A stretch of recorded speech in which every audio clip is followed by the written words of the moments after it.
El maná era diario. Se recogía muy temprano en la mañana. Cada uno recogía según su necesidad y se recogía por familias. Muy pero muy buenos días. Bienvenidos a este tiempo devocional donde nos levantamos a buscar a Dios, su presencia y su palabra en la vida de cada uno de nosotros. Maná, el alimento espiritual diario que no puede faltar en nuestras vidas. Conduce Carlos Ríos.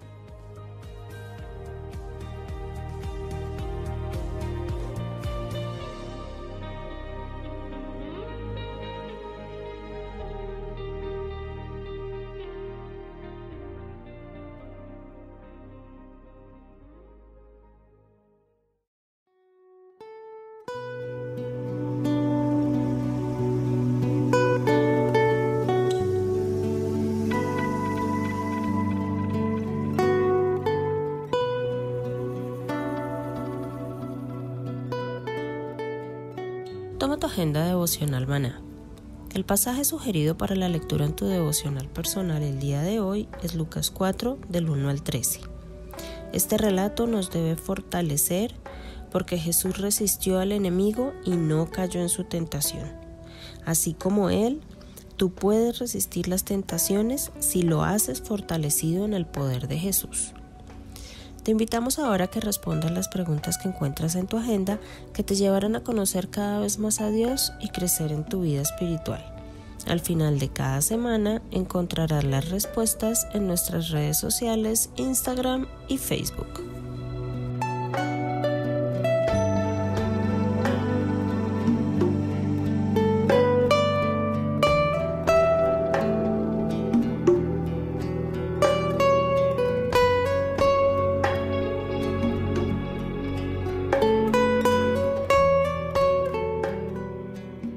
Muy buenos días, queridos oyentes, bienvenidos a este tiempo devocional donde nos levantamos a buscar a Dios, su presencia y su palabra en la vida de cada uno de nosotros. Bienvenidos a este espacio llamado Maná, fuente de bendición y salud espiritual para todos aquellos que se acercan.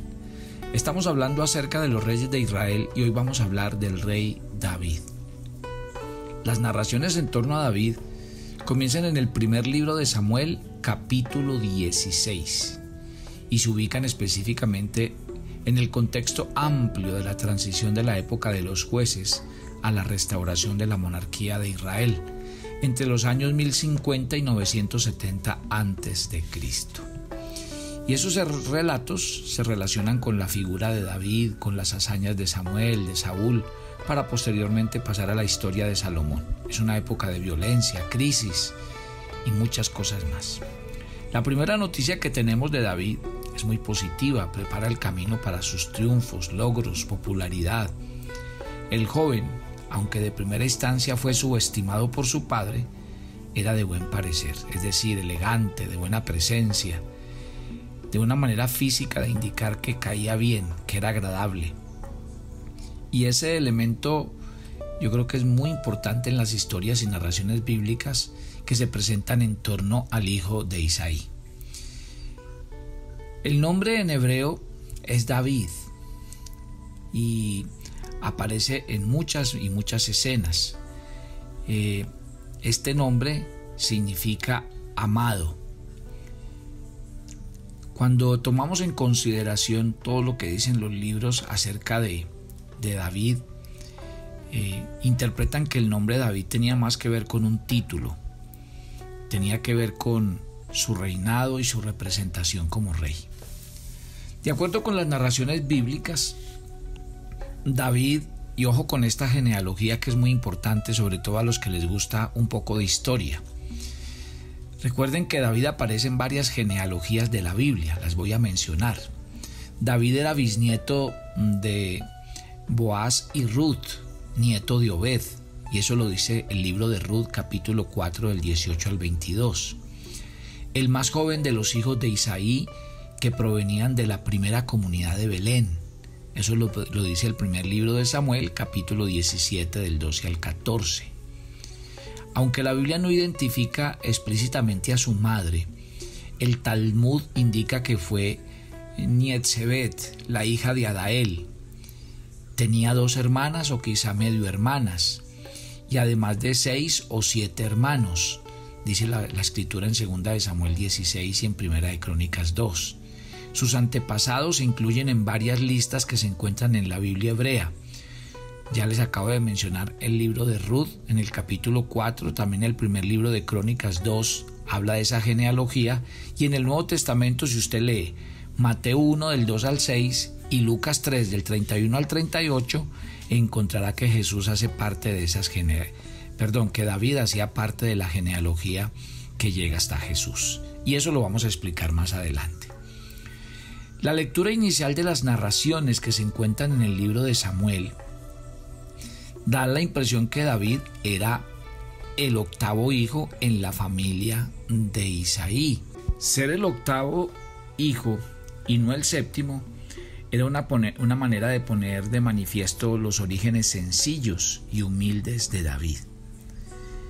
El hijo 7º recibía siempre una bendición especial. Sin embargo, según las escrituras, Dios le llevó a ser un hijo subestimado para llegar luego a ser el rey escogido que unificó las antiguas tribus del pueblo de Israel. Cuando hablamos acerca de David, podemos decir que es el mismo mensaje que Dios quiere dejar a nosotros revelado en su palabra. Mire que en el estudio de las narraciones, por ejemplo, si uno lee acerca de los patriarcas y nos cuentan quién era Isaac, quién era Jacob, quién era José, todos ellos eran los menores en sus familias, pero todos ellos recibieron y disfrutaron la gracia, el favor y la misericordia de Dios. El tema bíblico de la bendición divina para las personas subestimadas no debe ignorarse ni minimizarse.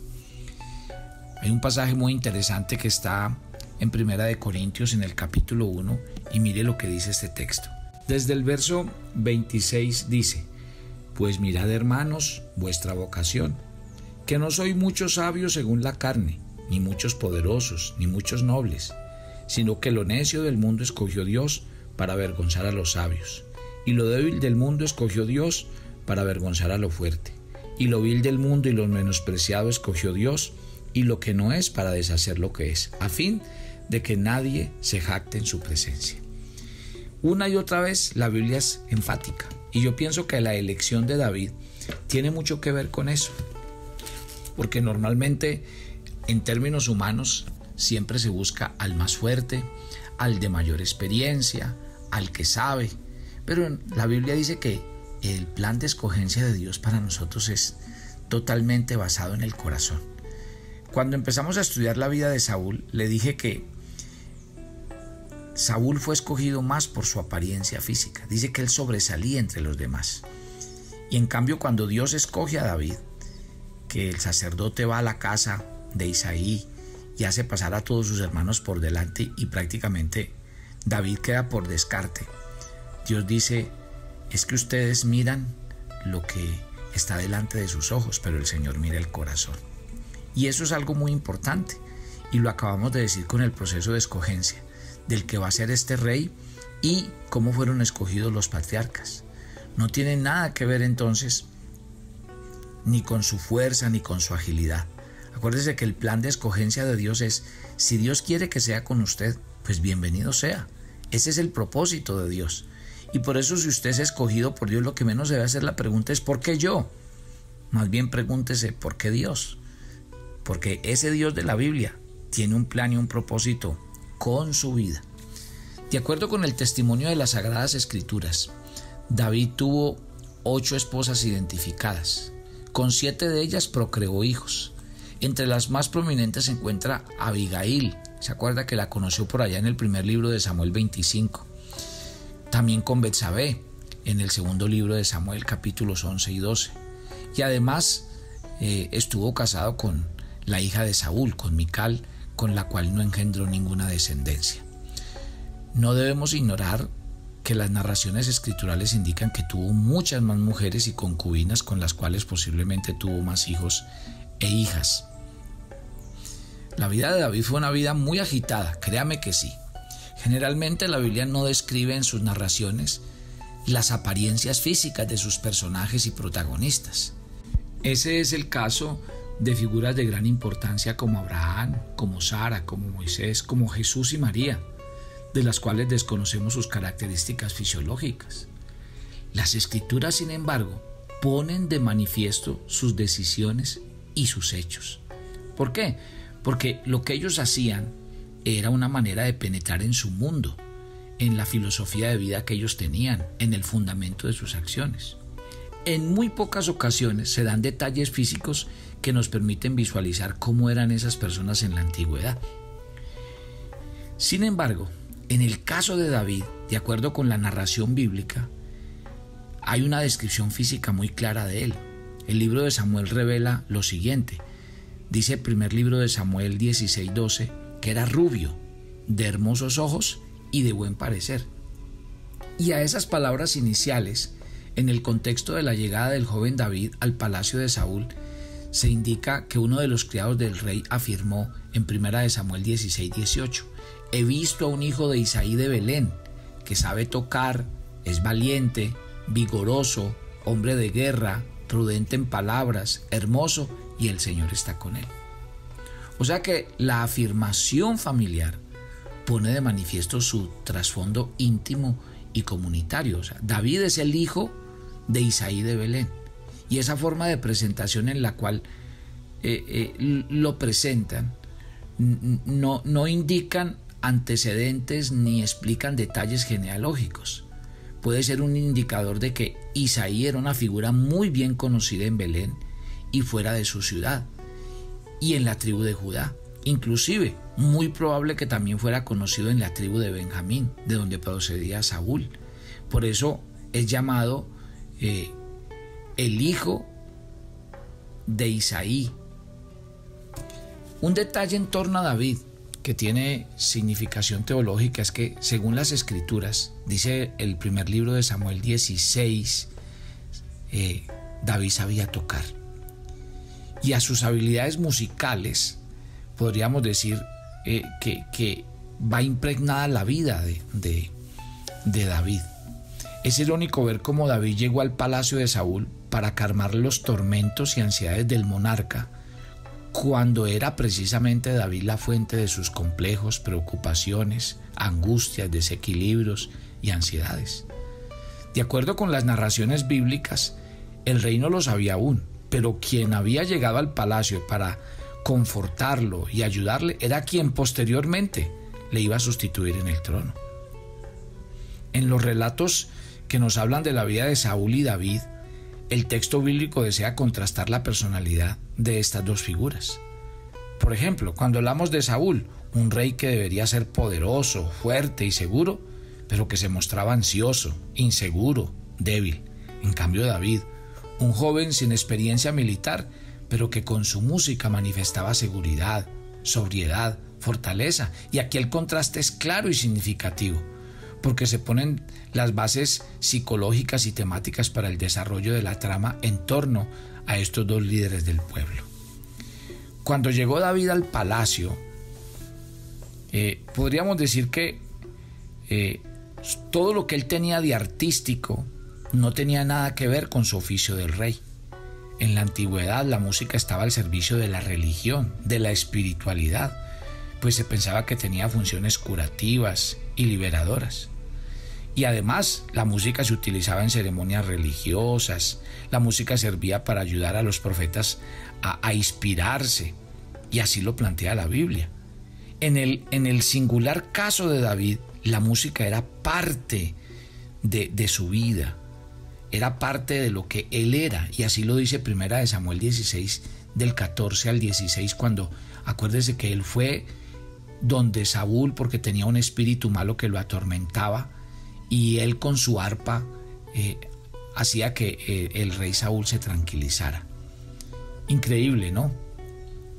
En ese sentido, entonces, David no solo era músico, sino que utilizó la música como un instrumento. Saúl necesitaba al joven para mantener su compostura emocional y su salud espiritual. Y esos son los detalles en las narraciones bíblicas que van preparando el camino para describir a Saúl como una persona sin salud mental, y ayer hablamos de eso. En cambio se presenta a David como un joven con virtudes musicales.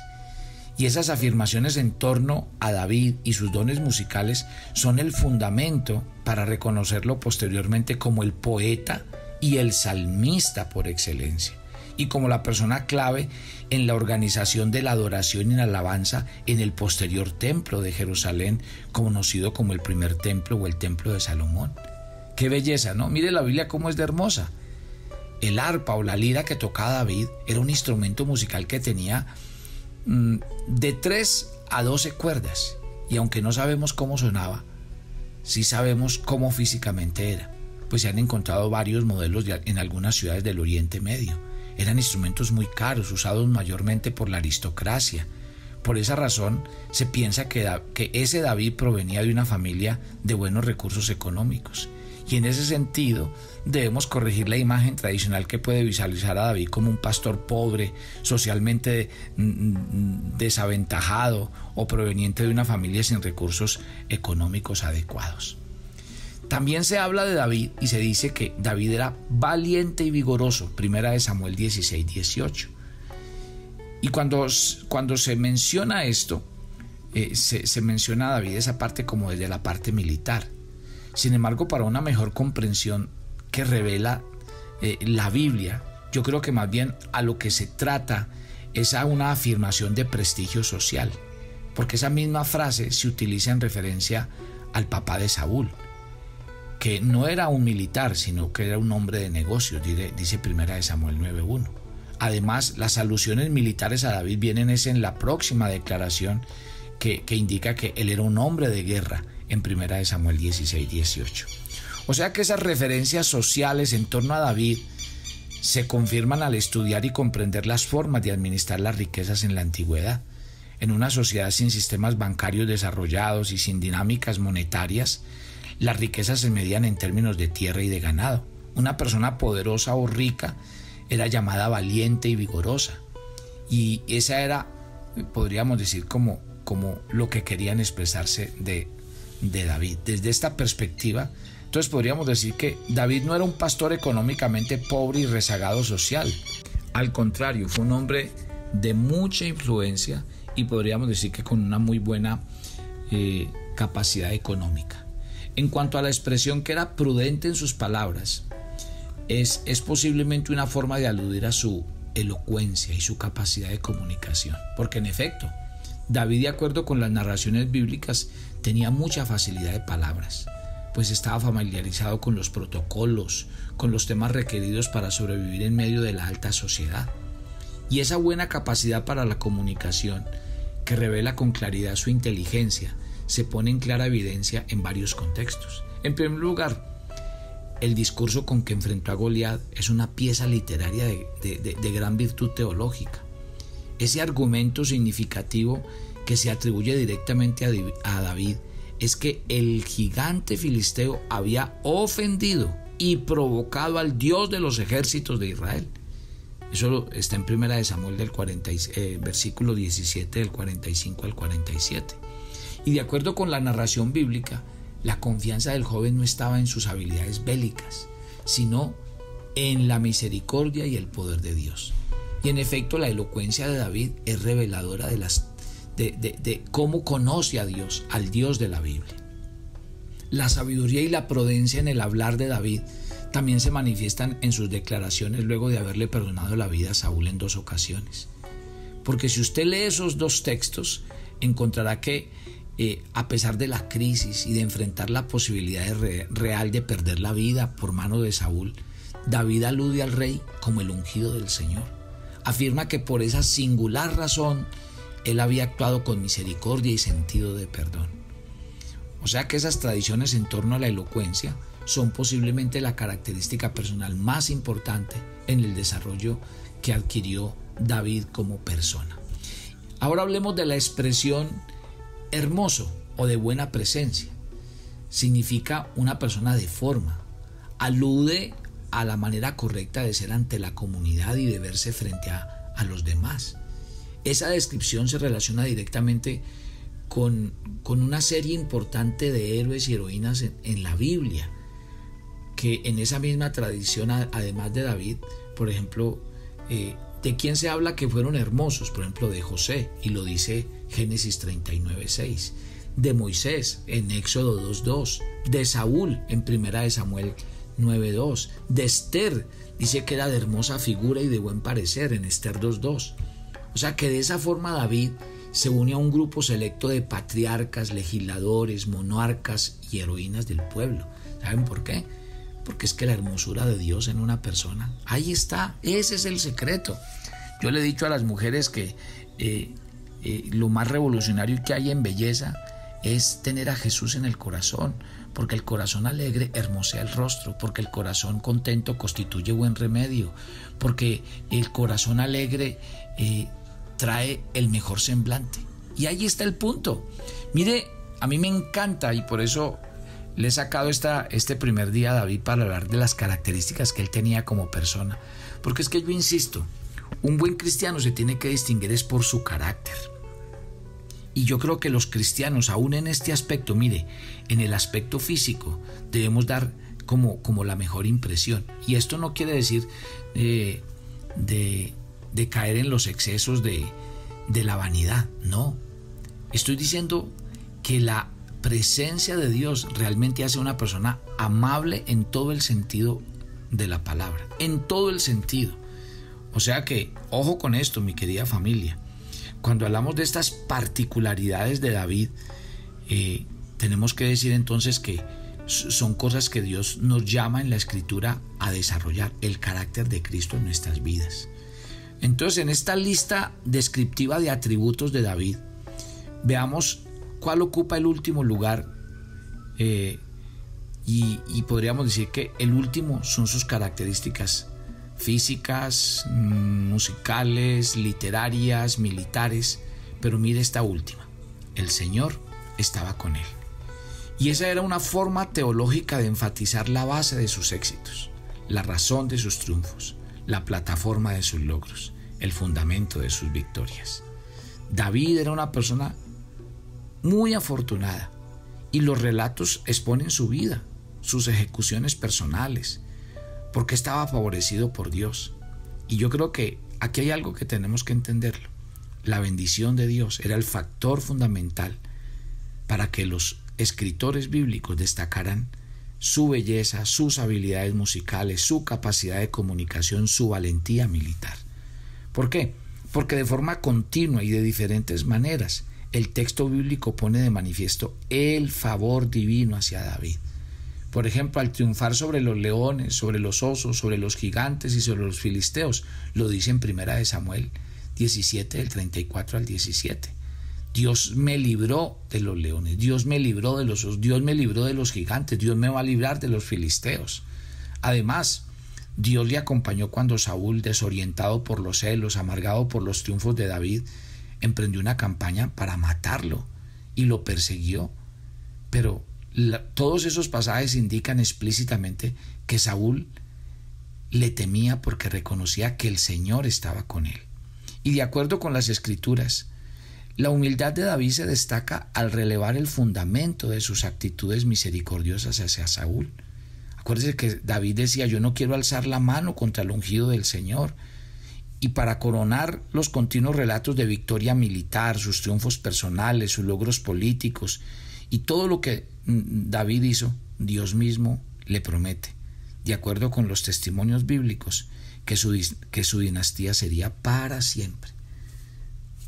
O sea que estamos frente a un personaje que realmente es muy importante que pongamos cuidado a todo lo que nos va a enseñar la vida de David. Ore conmigo. Padre, gracias por esta mañana. Y yo quiero resaltar en este tiempo de oración cosas muy importantes. Padre, porque hay tantos hijos tuyos preocupados por la vanidad, por verse bien, y se gastan mucho dinero en prendas, en productos, van de un lado para otro.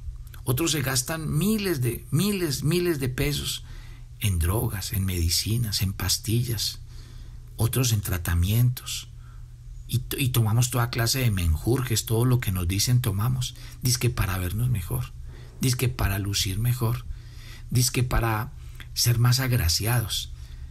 y hacemos cursos para hablar bien en público, para vernos bien, hacemos dietas. Por Dios, ¿a dónde ve uno a un hombre como David haciendo estas cosas? No, el secreto de David, su elocuencia, su belleza, sus logros venían del Señor, porque el Señor estaba con él. ¿Hasta cuándo vamos a entender, mi querida iglesia que está orando conmigo esta mañana, que el secreto es que el Señor esté de nuestro lado? Pero es que ahí está el punto. Usted me podría decir mientras ora conmigo: pastor, pero es que ¿cómo así? Dios está conmigo, yo siempre me levanto con el Señor. No, esto no es de boca, es de corazón.